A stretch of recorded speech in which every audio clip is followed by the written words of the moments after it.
اعوذ باللہ من الشیطان الرجیم بسم اللہ الرحمن الرحیم الحمد للہ رب العالمین والصلاة والسلام علی اشرف الانبیاء والمرسلین وخاتم النبیین سیدنا و مولانا علی رسولہ الکریم وأہل بیتہ الطیبین الطاہرین المعصومین المظلومین اما بعد قال اللہ تبارک و تعالی فی کتابہ المجید وفرقانہ الحمید بسم اللہ الرحمن الرحیم انما یرید اللہ لیذہب عنکم الرجس اہل البیت ویطہرکم تطہیرا۔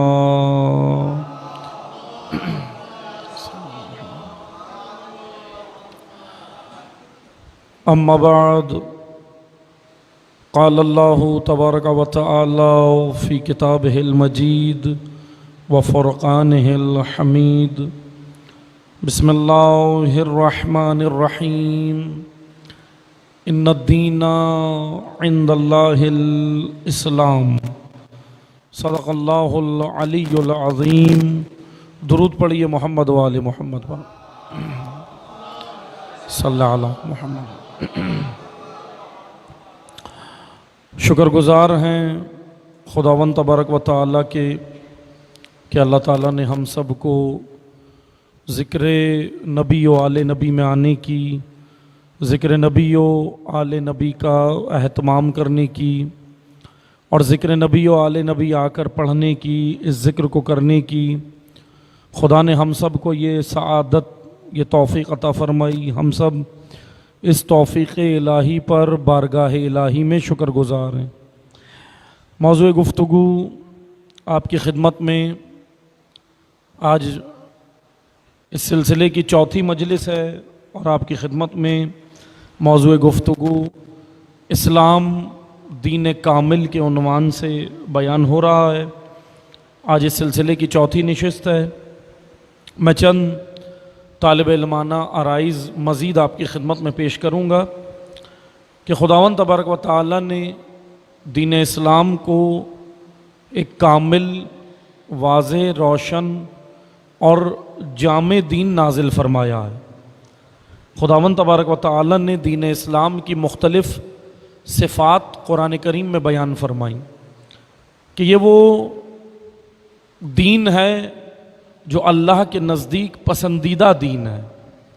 آیہ کریمہ میں نے تلاوت کی کہ ان الدین عند اللہ الاسلام، اللہ کے نزدیک پسندیدہ ترین دین یا اللہ کے نزدیک اگر کوئی دین ہے تو وہ فقط اسلام ہے، اور اسلام ہی وہ دین ہے جو خداوند تبارک و تعالی نے نازل کیا ہے۔ یعنی دنیا میں آج جتنے ادیان ہمیں نظر آتے ہیں خدا نے وہ نازل نہیں کیے، ایک ہی دین نازل کیا ہے۔ قرآن کی آیت کہہ رہی ہے کہ اللہ کے نزدیک فقط اگر کوئی دین ہے تو وہ اسلام ہے۔ اب ظاہر سی بات ہے کہ ذہن میں سوال اٹھ سکتا ہے کہ دنیا میں تو بہت سارے مذاہب ہیں اور کچھ مذاہب ان میں ایسے ہیں جو دعویٰ کرتے ہیں کہ آسمانی مذاہب ہیں، کچھ غیر آسمانی مذاہب ہیں، کچھ آسمانی مذاہب ہیں۔ اچھا، غیر آسمانی اور غیر آسمانی سے مراد یہ ہے کہ آسمانی سے مراد یہ ہے کہ جو انبیاء لے کر آئے اللہ کی جانب سے دین، وہ ادیان جو انبیاء لے کر آئے، اور غیر آسمانی سے مراد یہ ہے کہ جو انبیاء لے کر نہیں آئے، دنیا میں لوگوں نے نظریات بنائے، اپنے ذہن کے تخیلات، اپنے ذہن کے اوہام اور اپنے ذہن میں موجود افکار کو لوگوں نے دین کی شکل دی ہے، مذہب کی شکل دی ہے۔ بعض ایسے مذاہب بھی ہیں دنیا کے اندر، یعنی آج آپ دیکھتے ہیں دنیا کے اندر ایک بڑا مذہب ہے ہندو مذہب۔ ہندوازم آسمانی مذہب نہیں ہے، انبیاء نے نہیں بنایا، بلکہ افکار و ذہن کی اختراع ہے، انسانی ذہن کی اختراع ہے، ورنہ اللہ نے وہ نازل نہیں کیا۔ سکھ ازم ایک مذہب ہے، وہ بھی اللہ نے نازل نہیں کیا، وہ بھی اس دنیا میں لوگوں نے بنایا۔ اسی طرح بدھ ازم ایک مذہب ہے، زرتشت ازم مذہب ہے۔ یہ وہ ادیان میں آپ کو بتا رہا ہوں، یہ وہ مذاہب بتا رہا ہوں جو آسمانی نہیں ہے، انبیاء لے کر نہیں آئے۔ اسی طرح ایک مذہب ہے شنٹو ازم، اور اس کے پیروکار زیادہ تر چائنا اور جاپان میں، یہ بھی ایک مذہب ہے۔ بہت سارے مذاہب ہے دنیا کے اندر، اور ان مذاہب کے تو میں آپ کو چیدہ چیدہ نام بتا رہا ہوں، ورنہ ان مذاہب کے اندر بھی کئی فرقے ہیں، ان مذاہب کی اپنی کئی برانچز ہیں، شاخیں ہیں۔ لیکن میں بس کیونکہ ہم موضوع سے دور نہ ہوں، ورنہ ایک ایک مذہب کے بارے میں بتانے کی ضرورت ہے، بھئی فلاں کے اندر کیا رسمیں ہیں، فلاں کے اندر کیا رسمیں ہیں۔ لیکن بس توجہ سنیں، کیونکہ ہم نے اسلام کی جامعیت کو سمجھنا ہے، اس لیے ہم اس کی جانب آئیں گے۔ دنیا میں بہت سارے مذاہب ہیں، یہ تمام مذاہب جن کا میں نے ابھی نام لیا یہ آسمانی نہیں ہے، یہ انبیاء لے کر نہیں آئے۔ ان کو اصطلاح میں کہا جاتا ہے غیر سامی مذاہب، غیر سامی مذاہب۔ اچھا، 3 مذہب دنیا میں، بڑے مذاہب 3 جن کو سامی مذاہب کہا جاتا ہے، یعنی جن کو یہ کہا جاتا ہے کہ جن کو اللہ نے نازل کیا ہے، یعنی انبیاء لے کر آئے۔ کون سے 3 بڑے مذاہب؟ ایک یہودیت ہے، ایک عیسائیت ہے، ایک اسلام ہے۔ یہ 3 مذاہب کے بارے میں اب ہم توجہ سنیے گا، اس آیت کی روشنی میں ہم بحث اسی پر کریں گے کہ یہودیت، عیسائیت اور اسلام جب 3 مذاہب آسمانی دنیا میں ہیں تو آیہ کریمہ قرآن میں کہہ رہی ہے کہ اللہ کے نزدیک تو فقط اسلام ہے، تو پھر یہودیت اور عیسائیت کا کیا ہوگا؟ قرآن کی آیت ہے نا کہ ان الدین عند اللہ الاسلام، اللہ کے نزدیک اسلام ہے۔ تو باقی وہ جو 2 مذاہب ہیں وہ کیا ہیں؟ عیسائیت دعویٰ کرتی ہے کہ ہم حضرت عیسیٰ کے پیروکار ہیں، یہودیت دعویٰ کرتے ہیں کہ ہم حضرت موسیٰ کے فالوور ہیں۔ تو کیا انبیاء میں کوئی اختلاف تھا؟ توجہ سنیے گا، انبیاء، اچھا ہمارا تشیع کا عقیدہ یہ ہے کہ ہر نبی معصوم ہوتا ہے، عصمت کے درجے پہ ہوتا ہے نا؟ یہ عقیدہ ہے نا ہمارا، نبی معصوم ہوتا ہے، نبی عالم ہوتا ہے، نبی شجاع ہوتا ہے، نبی فصیح و بلیغ ہوتا ہے، نبی سخی ہوتا ہے، یعنی جتنی قرآن کریم نے ایک اعلیٰ انسان کی صفات بیان کی ان تمام صفات کا حامل نبی ہوتا ہے، اور وہ الہی بنیادوں پر، یعنی ان صفات کا حامل اس دنیا میں آتا ہے، اس دنیا میں آ کر بنتا نہیں ہے، بن کر آتا ہے۔ یہ کس کا عقیدہ ہے؟ تشیع کا، ہمارا۔ ہاں ٹھیک ہے، بہت سارے فرقے آج موجود ہیں جن کے عقیدے الگ الگ ہیں، عقیدے میں اختلاف ہے، لیکن امامیہ کا، تشیع کا، اثنا عشر تشیع، 12 امامی شیعہ کا عقیدہ یہ ہے کہ ہر نبی معصوم ہوتا ہے، آدم علیہ السلام سے لے کر حضرت خاتم صلی اللہ علیہ وآلہ وسلم تک۔ اللہم صلی علی محمد۔ ہر نبی معصوم ہے، عصمت کے درجے پہ۔ اب توجہ سنیں، ہر نبی جب معصوم ہے تو پھر اس کا مطلب کہ انبیاء میں آپس میں کوئی اختلاف بھی نہیں ہے، انبیاء میں کوئی اختلاف رہا نہیں، کیونکہ معصوم اللہ کی جانب سے عصمت کے درجے پر ہے، اور وہ جو لے کر آ رہا ہے آئین، کانسٹیٹیوشن، رولز آف ریگولیشن، انسان کو بتانے کے لیے جو آئین انبیاء لے کر آ رہے ہیں وہ اللہ کی جانب سے ہیں۔ تو اللہ کی جانب سے جو بھی نبی آئین لے کر آ رہا ہے، اور ہر نبی کے اندر درمیان میں نبیوں میں آپس میں کوئی اختلاف نہیں ہے۔ اگر اختلاف انبیاء میں ہوگا تو اس کا مطلب کہ اللہ کی تعلیمات میں کوئی اختلاف ہے، اور تعلیمات خدا میں کوئی اختلاف نہیں ہے۔ تو ہر نبی، توجہ سنیے گا، جب انبیاء میں اختلاف نہیں ہے تو پھر ہر نبی دین لایا کون سا ہے؟ توجہ سنیے گا، کون سا دین حضرت آدم سے لے کر حضرت خاتم تک انبیاء کون سا دین لائے؟ یہودی کہتے ہیں، آج یہودی دعویٰ کرتے ہیں ہمارا مذہب اچھا ہے، عیسائی دعویٰ کرتے ہیں ہمارا مذہب اچھا ہے، مسلمان دعویٰ کرتے ہیں ہمارا مذہب اچھا ہے اسلام۔ اب یہیں پر ہم قرآن کی اسی آیت سے ثابت کرتے ہیں کہ مسئلہ ہے کیا، کس کا مذہب بہترین ہے۔ اچھا توجہ سنیے گا، میں یہاں کسی مذہب کی توہین نہیں کر رہا، کیونکہ توہین اسلام منع کرتا ہے، بلکہ ہم موازنہ کر رہے ہیں، کمپیریزن کر رہے ہیں، کیونکہ مذاہب کا کمپیریزن کرنے میں حرج نہیں ہے، تعلیمات کا کمپیریزن موازنہ کرنے میں حرج نہیں ہے، توہین منع ہے، توہین نہیں کر سکتے آپ۔ اب توجہ سنیں، ہر نبی حضرت آدم سے لے کر اور رسول اللہ تک، آخری نبی تک، جو نبی آیا دین ایک ہی لایا ہے۔ اب توجہ سنیے گا، میں اس کو مثال کے ذریعے آپ کو وضاحت کرتا ہوں، یہ جوانوں اور بچوں کے لیے میں کرتا ہوں، بزرگان بہتر جانتے ہیں۔ توجہ سنیں، ہر نبی ایک ہی دین لایا ہے، کیونکہ قرآن کہہ رہا ہے ان الدین عند اللہ الاسلام، اللہ کے نزدیک ایک ہی دین ہے اسلام، اس کے علاوہ کوئی دین خدا کے نزدیک نہیں ہے۔ اب جب کوئی دین اللہ کے نزدیک نہیں ہے تو اس کا مطلب کہ اللہ نے اور دین نازل ہی نہیں کیے، نازل ہی ایک ہی دین کیا۔ آدم سے لے کر خاتم تک جو نبی آیا ایک ہی دین لایا ہے، حضرت نوح، حضرت ابراہیم، حضرت موسیٰ، حضرت یعقوب، حضرت یوسف، حضرت لوط، حضرت سلیمان، حضرت عیسیٰ اور خاتم النبیین، آخری نبی، ایک ہی دین لائے۔ لیکن اب سوال آپ کے ذہن میں اٹھ سکتا ہے، جب دین ایک ہے تو الگ الگ تعلیمات کیوں ہیں، الگ الگ شریعتیں کیوں دی خدا نے؟ تو اب توجہ سے سنیں، میں آپ کو مثال دیتا ہوں، جس طرح تعلیمی نظام ہوتا ہے، تعلیمی سسٹم، ایجوکیشن کا سسٹم ہوتا ہے نا، تعلیمی نظام، ہمارے ملک میں بھی یہ تعلیمی نظام، تعلیمی نصاب جب بنتا ہے، حکومتیں جب تعلیمی نصاب بناتی ہیں، نصاب ایک ہی ہوتا ہے، نصاب الگ الگ نہیں ہوتا، ایک ہی بار نصاب بنتا ہے۔ توجہ ہے آپ کی، نصاب ایک ہی بار بنتا ہے۔ اچھا نصاب بنا ایک بار ہے، لیکن نصاب اسٹوڈنٹ اور طالب علموں کی فکری سطح کے مطابق، ذہنی سطح کے مطابق بنایا جاتا ہے اور دیا جاتا ہے۔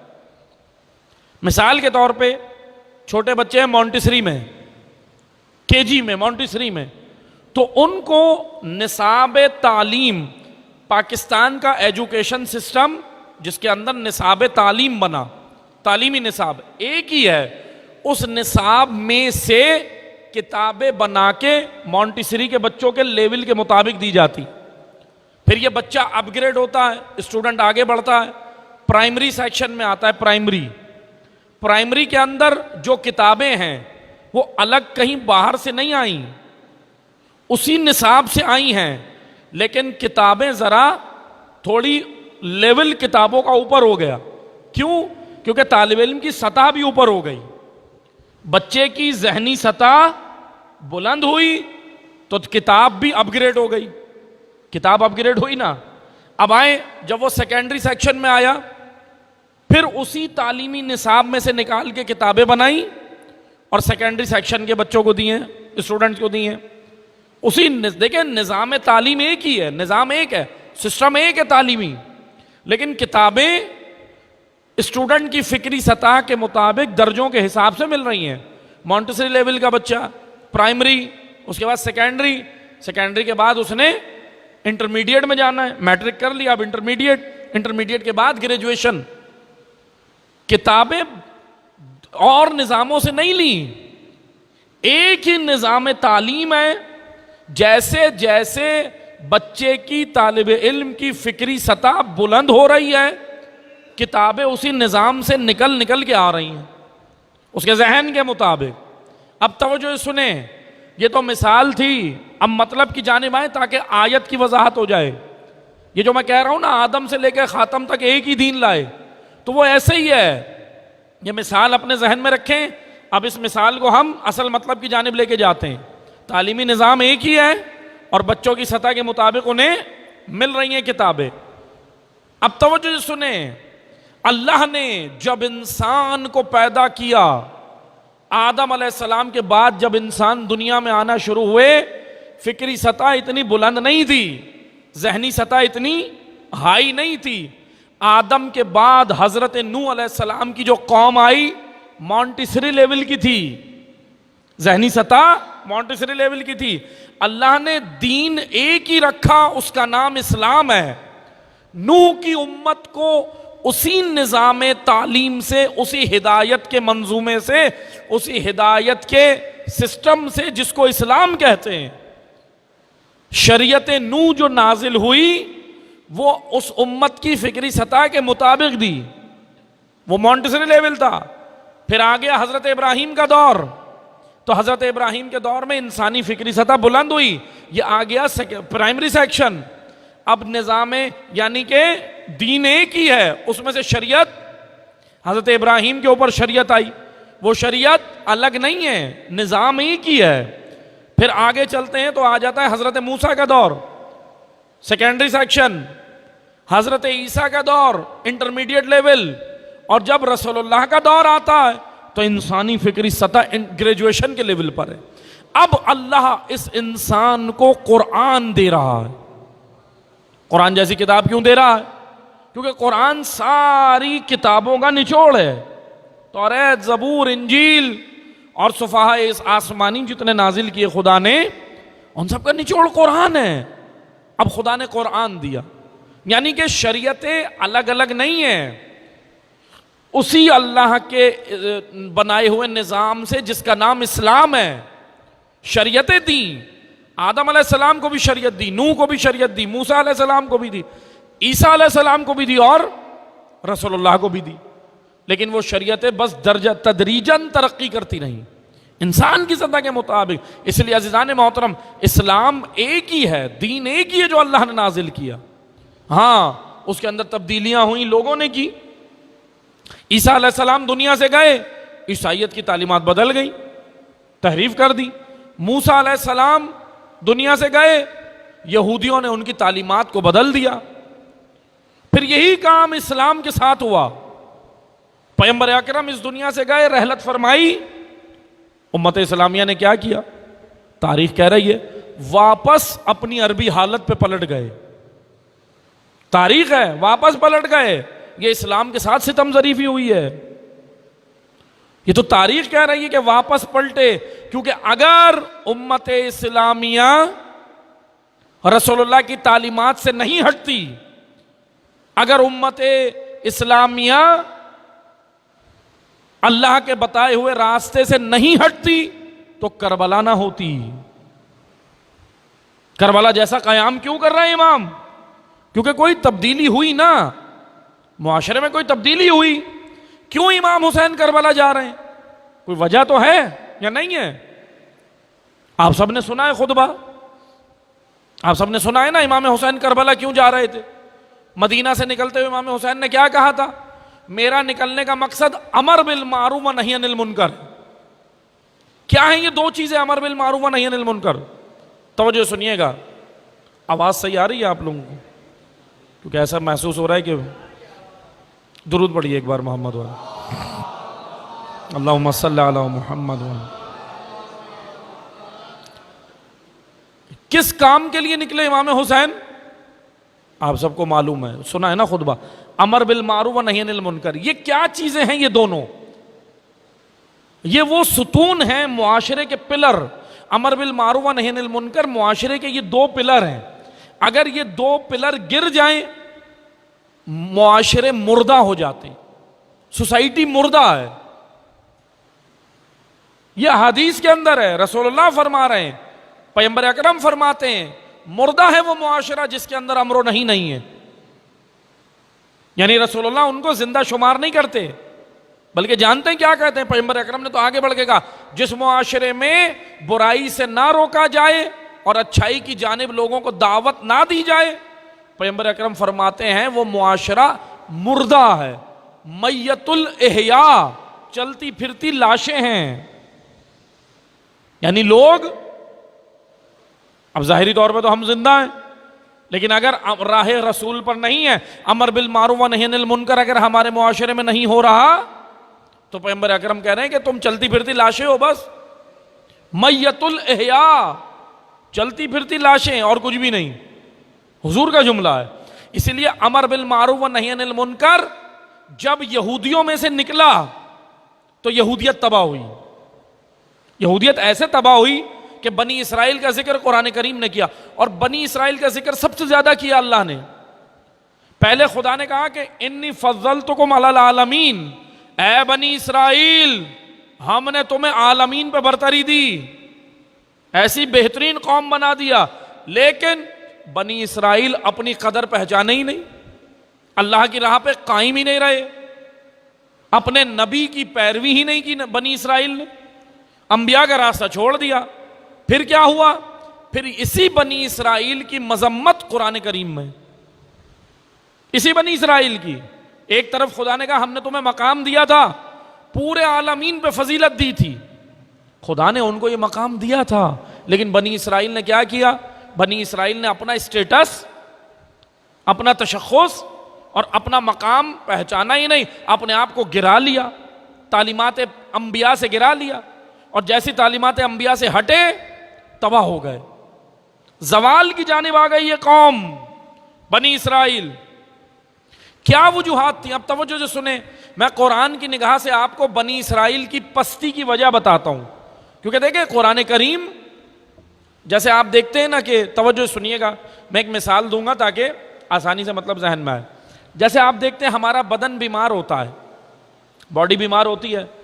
کیا بیماری ہوتی ہے؟ کبھی کوئی بخار ہو جاتا ہے، معدہ خراب ہو جاتا ہے، پیٹ خراب ہو جاتا ہے، جگر کا مسئلہ ہو جاتا ہے، گردے پھیپڑوں کا مسئلہ ہو جاتا ہے، دل کا مسئلہ ہوتا ہے، شوگر ہو جاتی ہے، مختلف بیماریاں انسان کے بدن کو لگتی ہیں.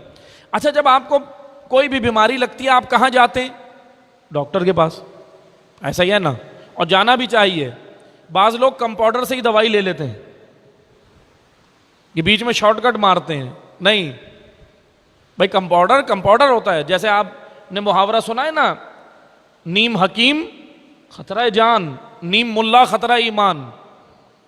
نہ آدھے مولویوں سے دین لیں، نہ آدھے ڈاکٹروں سے علاج کرائیں، کیونکہ آدھے ڈاکٹروں سے علاج کرائیں گے بدن خراب، اور آدھے نیم ملا آدھے مولویوں سے دین لیں گے کچھ بھی سمجھ نہیں آئے گا. آپ کو وہ دین کے نام پہ گمراہی کر دے گا. اس لیے دین تو کچھ ہے، اس لیے ڈاکٹر کو دکھانا ضروری ہے. اس لیے کہ ڈاکٹر جو علم حاصل کر کے جس لیول پہ پہنچا ہے، بھائی کمپاؤڈر جو ہے، کمپاؤڈر کہتے ہیں نا اسے، وہ اس کو علم تھوڑی ہے. ہاں وہ تھوڑا بہت سیکھ گیا، ایکسپیرینس ہو گیا.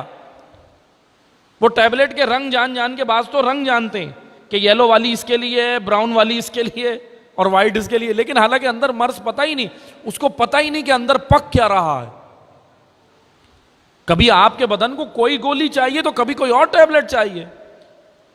احمق ہیں وہ لوگ جو یہ احمقانہ حرکت کرتے ہیں کہ آدھے نیم ڈاکٹروں کو جا کے دکھا کے دوا لے آتے ہیں، بعض میڈیکل سے لے آتے ہیں. چلو جی، ہاں کوئی ایمرجنسی ہے یا کچھ مسئلہ ہے وہ ایک الگ بات ہے، لیکن کوشش کریں کہ جب بدن بیمار ہو تو اسی کے پاس جائیں جو ایکسپرٹ ہے، اور بدن کا ایکسپرٹ ڈاکٹر ہے. اور جب روح بیمار ہو تو اس کے پاس آئیں جو دین کا ایکسپرٹ ہے. ہر کسی چلتے پھرتے علاماؤں سے دین نہ لیں، کیونکہ ہر گھر میں معذرت کے ساتھ حقیقت ہے، ہمارے یہاں تو ہر گھر میں علامہ ہے، اور دین اتنا مظلوم ہے.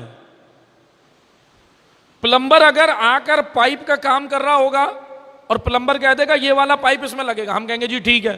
الیکٹریشین الیکٹرک کا کام کرے گا، ہم کہیں گے ہاں جی اس کی بھی مانیں گے. لیکن جب دین کی باری آئیں گے تو علماء کی نہیں مانیں گے، کہیں گے ہمیں تو خود پتا ہے. دین اتنا مظلوم ہے کہ دین میں سب عالم بن گئے. بھائی آپ دیکھیں نا دوسرے شعبوں میں جو اس کا ایکسپرٹ ہے، ایکسپرٹ کی جانب رجوع کریں گے یا نہیں؟ کریں گے نا. گاڑی خراب ہوگی مکینک کے پاس جائیں گے. تھوڑا بہت اگر آپ کو آتا ہے تو خود اتنا کر لیں گے کہ چلو گاڑی چل کے دکان تک پہنچ جائے، اتنا تو چلے سمجھ آتا ہے. لیکن اگر بڑا مسئلہ ہو جائے تو آپ کو مکینک کے پاس جانا چاہیے، عقل کہہ رہی ہے، ورنہ اگر خود ہی اس میں لگے رہے تو ہو سکتا ہے اور بیڑا غرق کر دیں، اور گاڑی کو آپ خراب کر دیں۔ اس لیے عزیزان محترم، دین سمجھنے کے لیے علماء کی بارگاہ میں بیٹھنا ضروری ہے، سمجھنا ضروری ہے، سوال ضروری ہے۔ یہ نہیں کہ ہم خود ہی معذرت کے ساتھ ایکسپرٹ بنے رہے۔ بس توجہ سنیں، جب بدن میں مثال یہ دے رہا تھا، بدن بیمار ہوگا تو آپ جاتے ہیں ڈاکٹر کے پاس، ڈاکٹر صاحب کو کہتے ہیں ڈاکٹر صاحب بدن میں یہ بیماری ہو گئی، یا آپ علامتیں بتاتے ہیں کہ میرے مرض کو یہ، میرے بدن کو یہ۔ اچھا ڈاکٹر کیا کرتا ہے؟ ڈاکٹر کہتا ہے اگر ڈاکٹر کو آپ کی علامتوں سے بیماری سمجھ نہیں آ رہی تو وہ آپ کو ٹیسٹ لکھ کے دیتا ہے، ٹیسٹ۔ اچھا ٹیسٹ کہاں پر ہوتا ہے؟ لیب کے اندر، لیبارٹری کے اندر۔ لیبارٹری وہ ڈپارٹمنٹ ہے، لیبارٹری وہ جگہ ہے جہاں پہ مرض کو پکڑا جاتا ہے۔ توجہ ہے آپ کی؟ میں نے آنا ہم نے قرآن کی جانب ہے۔ لیبارٹری وہ جگہ ہے جہاں پہ آپ کے بدن کے مثلا خون لے لیا، سی بی سی ٹیسٹ ہے، دیگر ہے، خون لیا، یورین کے ٹیسٹ ہوں، دیگر ٹیسٹ ہوں، آپ کا لے لیا نا، سیمپل لے لیا۔ اب وہاں لیب کے اندر پکڑا جا رہا ہے کہ اس کے اندر مرض کیا ہے، مسئلہ کیا ہے۔ وہ جگہ جہاں پر انسانی بدن کے امراض کی تشخیص دی جائے، تشخیص یعنی پکڑا جائے، پہچانا جائے، مرض کو تشخیص دیا جائے، اس جگہ کو میڈیکل کی اصطلاح میں کہتے ہیں پیتھالوجی ڈپارٹمنٹ۔ پیتھالوجی اور پیتھالوجسٹ وہ ہے جو مرض کو پکڑتا ہے۔ اب توجہ سے سنیں، یہ ساری مثال تھی۔ آئیں مطلب کی جانب، قرآن کریم پیتھالوجی ڈپارٹمنٹ کا ایک منبع ہے۔ قرآن ایک قوم، ایک انسان بھی بتا رہا ہے قرآن، اور ایک قوم کس طرح عروج پر جاتی ہے وہ معیارات بھی قرآن بتا رہا ہے، اور کن ریزنز، کن وجوہات کی وجہ سے قومیں تباہ ہوتی ہیں قرآن یہ بھی بتا رہا ہے۔ یعنی قرآن قوموں کے مرض بتا رہا ہے، مرض کہ قوموں کو کیا مرض لگتا ہے جس کی وجہ سے قومیں پست ہو جاتی ہیں، گھٹیا ہو جاتی ہیں، اللہ کی راہ کو چھوڑ دیتی ہیں۔ قرآن بتا رہا ہے۔ اچھا قرآن صرف بتا نہیں رہا، قرآن راہ حل بھی دے رہا ہے۔ اتنی خوبصورت کتاب ہے کہ راہ حل بھی خدا دے رہا ہے۔ کیسے بنی اسرائیل افضل ہونے کے بعد پست ہو گئے، کیسے بنی اسرائیل کو عروج بھی ملا، زوال بھی، کیسے، کیا وجہ تھی؟ تو قرآن کریم نے بیان کیا بنی اسرائیل کی پستی کی پہلی وجہ حرام کو حرام نہ سمجھنا، برائی کو برائی نہیں سمجھتے تھے، اتنا برائیوں میں غرق ہو گئے، برائی کو برائی نہیں سمجھ رہے تھے، کہہ رہے تھے بھائی کوئی مسئلہ نہیں۔ یعنی ایک وقت ایسا انسان کے اوپر آتا ہے، پہلے تو شروع میں وہ جب گناہ کی جانب جاتا ہے نا ایک انسان، گناہ کی جانب، جب حرام کی جانب جاتا ہے پہلے تو تھوڑا سا ڈرتا ہے، خوف اندر، کیونکہ فطرت ہے نا، فطرت یعنی الہی آواز، ایک الہی آواز وجود میں انسان کے، فطرت اس کو کہتی ہے مت جا، دیکھ حرام ہے، تیرے رب نے حرام قرار دیا ہے، خواہش کہتی ہے اٹھا لے، ضرورت ہے، فطرت روکتی ہے۔ نامحرم بڑی خوبصورت نظر آ رہی ہوتی ہے، دیکھ رہی ہیں آنکھیں، ایک نامحرم ہے، عورت ہے، بڑا بن ٹھن کے آ گئی ہے، اب جوان اس عورت کو دیکھ رہا ہے، نامحرم لڑکی کو دیکھ رہا ہے، فطرت کہتی ہے مت دیکھ، یہ نگاہ جو شہوانی نگاہ ڈال رہا ہے یہ حرام ہے، ایسی نگاہ سے، شہوت والی نگاہ سے دیکھنا بھی حرام ہے۔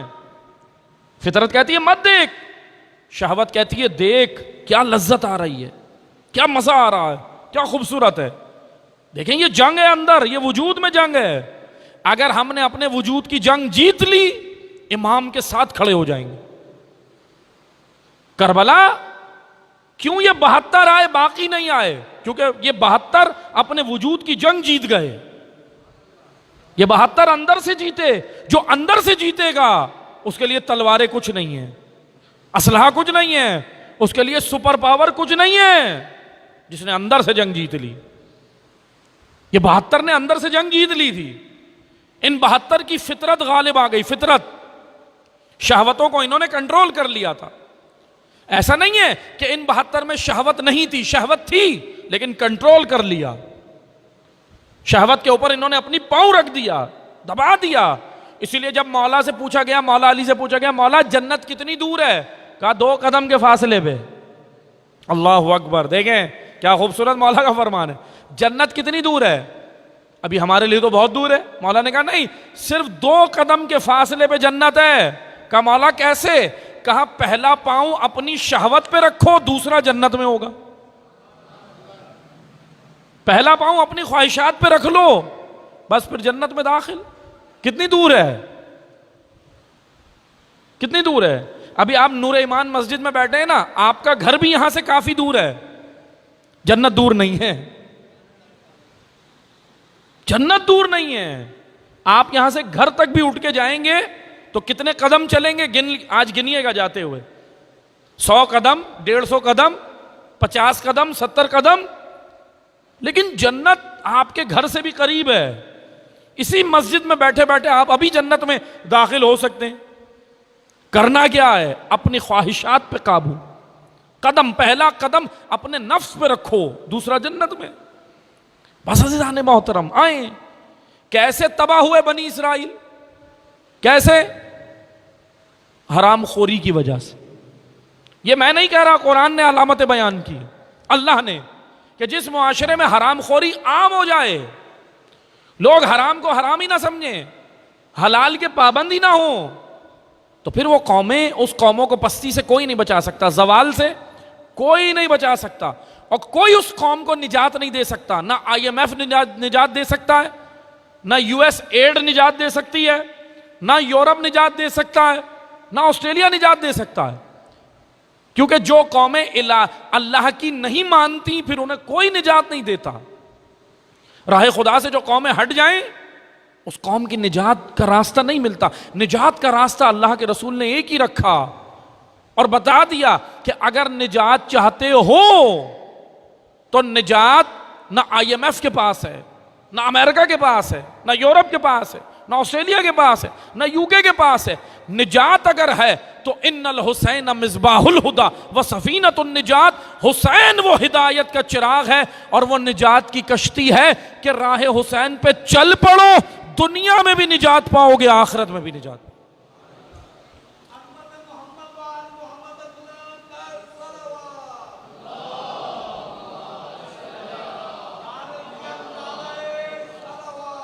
اللہم صلی علی محمد. شرط یہ ہے کہ راہ حسین پہ چلنا، شرط یہ ہے، پھر تم نجات پا جاؤ گے.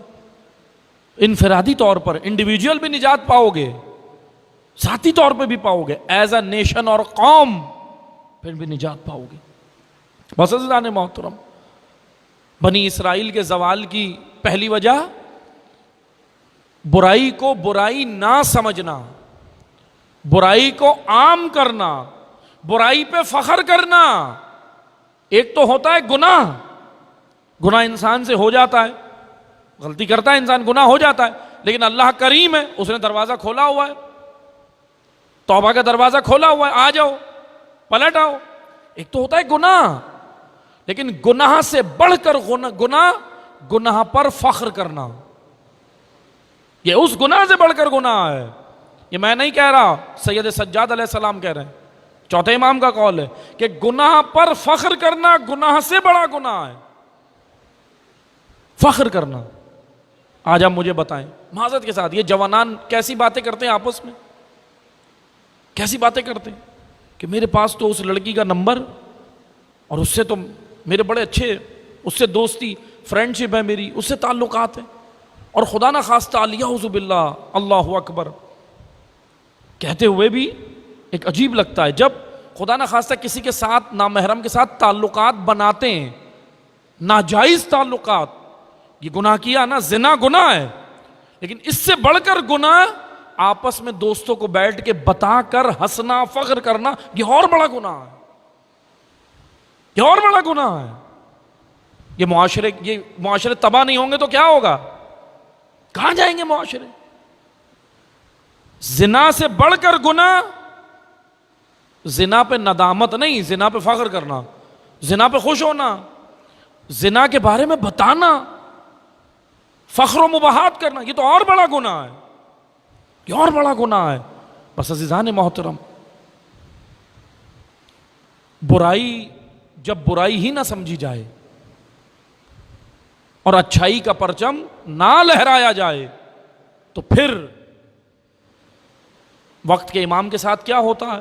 تنہا ہو جاتے ہیں۔ آپ دیکھیں 28 رجب مدینہ چھوڑتے، مکہ آتے، مکہ سے نکلتے کربلا آ جاتے، لیکن ہاں امام حسین اپنا فریضہ نہیں چھوڑتے، ادا کرنے آئے اور کہا الا ترون الحق، کیا دیکھ نہیں رہے تم؟ امام حسین کے جملے، کیا تم دیکھ نہیں رہے کہ حق پر عمل نہیں ہو رہا، باطل سے روکا نہیں جا رہا؟ پھر امام نے کہا جب ایسا وقت آ جائے تو مومن کو چاہیے، مومن جو مومن ہے، مومن کون ہے؟ اگر کوئی بھی اپنے آپ کو مومن سمجھتا ہے، امام حسین کا چاہنے والا، محبت کرنے والا مومن، تو امام حسین کہہ رہے ہیں مومن کی ذمہ داری ہے کہ لقاء اللہ کے لیے اٹھے، لقاء اللہ یعنی اللہ کی راہ میں اٹھے، امر بالمعروف و نہی عن المنکر کرے، چاہے اس راہ میں قتل کر دیا جائے۔ صرف امام حسین یہ نہیں کہہ رہے کہ میرا فریضہ ہے کہ میں نکلا ہوں میں قتل ہو جاؤں گا شہید، نہیں، امام نے کہا میں اپنا کام کرنے جا رہا ہوں، معاشرے میں معروف و نہی عن المنکر معاشرے سے نکل جائے تو مومن کا فریضہ ہے، ہر مومن کا فریضہ ہے کہ امر بالمعروف و نہی عن المنکر کا پرچار کرے، چاہے اس کے لیے اس کی جان چلی جائے۔ یعنی امام حسین کہہ رہے ہیں ایک مومن کی جان سے بڑھ کر امر بالمعروف و نہی عن المنکر کے پرچم، جان سے بڑھ کر ہوا نا، امام کہہ رہے ہیں اس راہ میں جان بھلے دے دو لیکن برائی پہ سمجھوتے مت کرو، منکرات پہ سمجھوتے مت کرو، منکرات پہ پردے مت ڈالو، منکرات کے بارے میں یہ مت کہو کہ جی ٹھیک ہے بس چل رہا ہے اب ہم کیا کر سکتے ہیں، نہیں، جہاں جیسے آپ اپنا فریضہ ادا کر سکتے ہیں کوشش کریں فریضہ ادا کرنے کی، کہیں پر آپ زبان سے اقرار کریں بول سکتے ہیں تو بولیں، برائی کو برائی بولیں، اچھائی کو پھیلائیں معاشرے میں، یہی کربلا کا پیغام ہے۔ لیکن وہی میں بات کروں گا کہ امر بالمعروف و نہی عن المنکر کا پرچم معاشرے میں جب لہرایا جائے گا جب اپنے وجود سے منکرات نکال دیں گے، جب ہم یہاں سے نکالیں گے، اور یہاں سے نکالنے کے لیے ہی تو یہ مجلسیں رکھی ہیں، یہ مجلسیں علی کی بیٹی نے رکھی ہیں، سیدہ زینب نے یہ مجلسیں رکھی ہیں، بی بی نے بچھایا ہے نا یہ فرش، بلایا ہے نا عزاداروں کو کہ آئیں عزادار، میرے بھائی کے عزادار آئیں، یہ مجلسیں عہد کی جگہ ہے جناب زینب سے۔ آپ یہ جو مجلس میں بیٹھے ہیں نا، آئے ہیں نا امام حسین کے نام پہ جمع ہوئے ہیں، تو یہ آپ جناب زینب سے عہد کرنے آئے ہیں، یہ عہد ہی تو کر رہے ہیں آپ بیٹھے، یہ جو آپ بیٹھے ہوئے ہیں یہی عہد ہے، یہ عہد ہے، یہ وعدہ ہے، عہد کہتے ہیں وعدے کو، عہد معاہدہ وعدہ، کیا وعدہ کرنے آئے ہیں آپ وعدہ یہ کرنے آئے ہیں کہ وہ کردار جن سے حسین ناراض ہوتے ہیں، اے بی بی میں وہ کردار نہیں بنوں گا، یہ وعدہ ہے، وعدے کی جگہ ہے۔ اگر یہاں وعدہ آپ جو آ کر بیٹھ گئے فرش پر بس یہ وعدہ کر رہے ہیں، زبان سے ضروری نہیں ہے کہنا، آپ کا اس فرش عزا پہ آنا یہی عہد ہے جناب زینب سے۔ بس عزاداروں سننا، یہ عہد کی جگہ ہے، علی کی بیٹی نے یہ فرش بچھایا، یہ پلیٹ فارم دیا عزاداری کا کہ آئیں اور آ کر تیار ہوں، امام کے ناصر تیار ہوں، مطیع تیار ہوں، اطاعت کرنے والے تیار ہوں، تاکہ آپ کے دور کا امام تنہا نہ ہو، اب آپ کے دور کا امام تنہا نہ ہو، اس کی آپ نصرت کریں، اٹھیں، امام کے ظہور کے لیے اپنے فریضے کو ادا کریں، اپنے آپ کو بنائیں، اپنے بچوں کی تربیت کریں، اپنے معاشرے کو بنائیں، یہ اس عزاداری کا مقصد ہے۔ ورنہ اگر ہم مقصد نہیں سمجھے عزا کا تو معذرت کے ساتھ پھر عزا ہم نے بجا نہیں لائے، برپا نہیں کیا عزا۔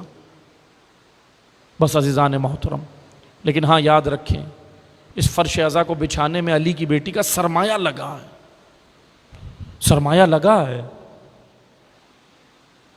آپ بڑے اچھے ماحول میں عزاداری کر رہے ہیں، بڑے اچھے ماحول میں عزاداری کر رہے ہیں، گریا کر رہے ہیں، کوئی پابندی تو نہیں ہے نا رونے پہ؟ حسین کی بچی پہ رونے پہ پابندی تھی، 4 سالہ بچی تھی لیکن رونے پہ پابندی تھی۔ جب بچی روتی تھی، منظر میں ایک منظر بتاؤں گا بس جو روایات میں لکھا ہے، بچی پہ رونے پہ پابندی تھی۔ ایک تو ظلم و بربریت ہوئی، کربلا میں ظلم کیا، اور اس پر سب سے بڑا ظلم یہ کہ بچی جب بابا کو یاد کر کے روتی ہے تو ظالم تماچے مارتے ہیں، یعنی رونے پہ بھی پابندی۔ آپ پہ پابندی تو نہیں ہے نا رونے پہ، لیکن آپ اس طرح گریا کرنا جیسے حق بنتا ہے۔ بس عزادارو، سیدہ آپ کا گریا قبول کریں، 2 جملے سننا، مصائب کے چند جملے سننا۔ علی کی بیٹی نے یہ فرض بچھایا، آپ عزاداری میں آ رہے ہیں، عزادارو کسی کے ہاتھ تو نہیں بندھے نا؟ علی کی بیٹی کے ہاتھ رسیوں سے بندھے تھے جب عزاداری کا اہتمام کیا۔ سفر کی تھکی ہوئی تھی علی کی بیٹی، سفر کی تھکی ہوئی تھی۔ 6 ربیع الاول کی شب ہے آج، ایک روایت کے بعض روایت کے مطابق جناب ام رباب کی رحلت کی شب ہے۔ جانتے ہو نا ام رباب کون ہے؟ سننا عزادارو، بس 2 جملے مصائب کے سننا، آپ کی زحمت تمام۔ کربلا کی تمام ماؤں پر ہمارا سلام، کیا عظیم کردار ہیں کربلا کی ماؤں کے۔ لیکن ہاں سننا، کربلا کی ماؤں میں ایک ماں ام لیلہ ہے، علی اکبر کی ماں، ایک ماں قاسم کی ماں ہے ام فروا، لیکن ہاں ایک ماں ایسی ہے جو کبھی چھاؤں میں نہیں بیٹھی، کبھی چھاؤں میں نہیں بیٹھی۔ آج بس اس ماں کا تذکرہ سننا۔ کون ہے یہ علی اصغر کی ماں ہے، یہ سکینہ کی ماں ہے۔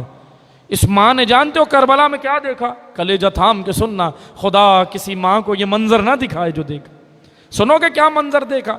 جب 6 مہینے کے بچے کو حرملہ نے تیر مار دیا نا، تو حسین ابن علی نے خیموں کے پیچھے دفنا دیا بچے کو۔ کلیجہ تھام کے سننا، بہت سخت منظر اس ماں نے دیکھا تھا آنکھوں سے۔ آپ تو سن کے رو رہے ہو، وہ ماں منظر دیکھ رہی تھی۔ سنو کہ کیا منظر تھا؟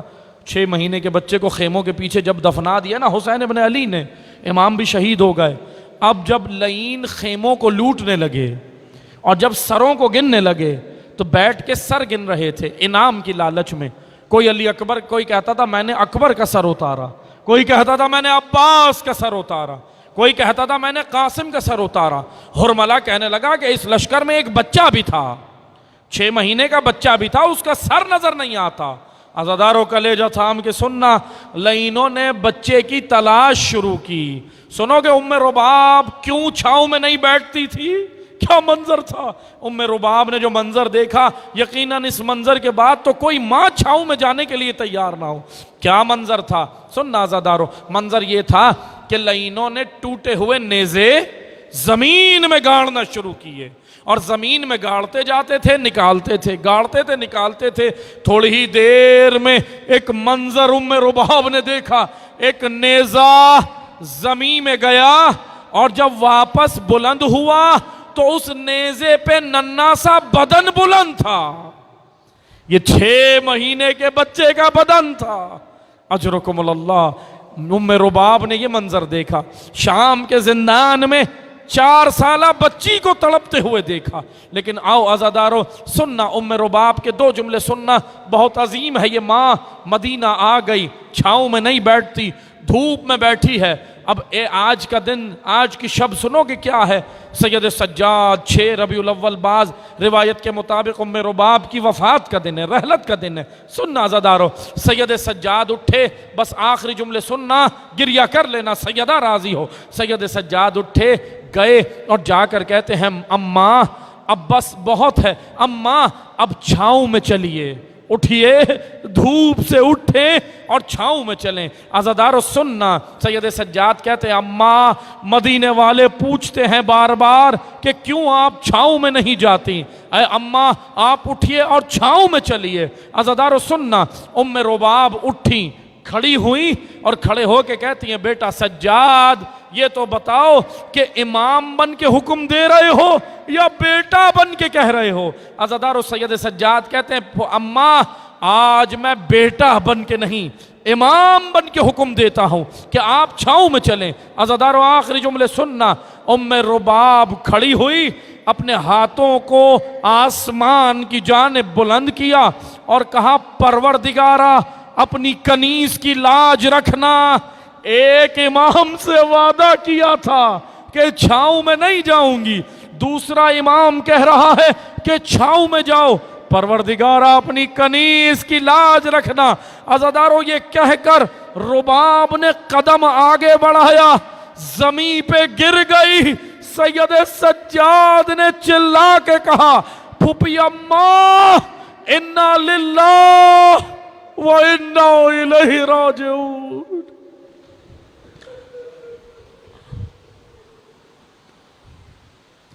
وَسَيَعْلَمُ الَّذِينَ ظَلَمُوا أَيَّ مُنْقَلِبٍ يَنْقَلِبُونَ۔ پروردگارہ